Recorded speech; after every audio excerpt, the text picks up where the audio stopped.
جیسے ہی علی بن سفیان خیمے سے باہر نکلا، ایک دربان نے اسے چونکا دینے والی خبر دی، جناب، قید میں موجود ان 7 لڑکیوں میں سے ایک غائب ہو چکی ہے، اور سب سے زیادہ تشویشناک بات یہ ہے کہ ہمارا اپنا کماندار فخر المصری بھی اس کے ساتھ لاپتہ ہے۔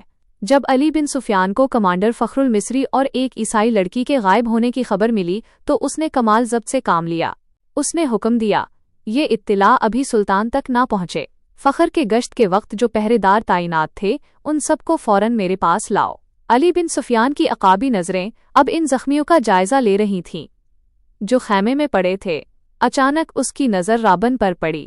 رابن جو خاموش بیٹھا تھا علی کو دیکھتے ہی کراہنے لگا اور ایسے ظاہر کیا جیسے وہ شدید درد کی لہر میں مبتلا ہو۔ علی بن سفیان نے مسکراتے ہوئے اسے کندھے سے دبوچا اور خیمے سے باہر گھسیٹ لایا۔ دوست، اداکاری چھوڑو، علی نے دھیمے مگر سرد لہجے میں کہا، میں تمہاری زبان بھی جانتا ہوں اور تمہارے ارادے بھی، سچ سچ بتاؤ، وہ لڑکی رات تمہارے پاس کیوں آئی تھی؟ رابن نے معصومیت کا لبادہ اوڑھ لیا جیسے اسے کچھ سمجھ ہی نہ آ رہا ہو۔ علی نے اسے سپاہیوں کے حوالے کیا اور خود خیمے کے اندر داخل ہوا۔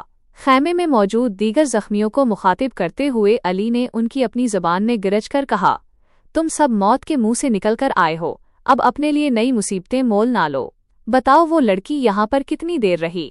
ایک زخمی سپاہی جو آگ اور سمندر کے قہر سے ابھی تک لرز رہا تھا بول پڑا، وہ لڑکی یہاں آئی تھی اور رابن کے پاس بیٹھ کر کافی دیر تک سرگوشیاں کرتی رہی۔ اس نے یہ بھی انکشاف کیا کہ رابن یہاں آنے تک بالکل ٹھیک تھا، اس نے بیماری کا ڈھونگ یہاں آ کر شروع کیا تھا۔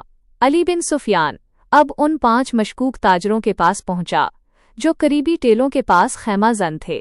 پہلا سراغ تو وہیں مل گیا، باقی آئندہ انشاءاللہ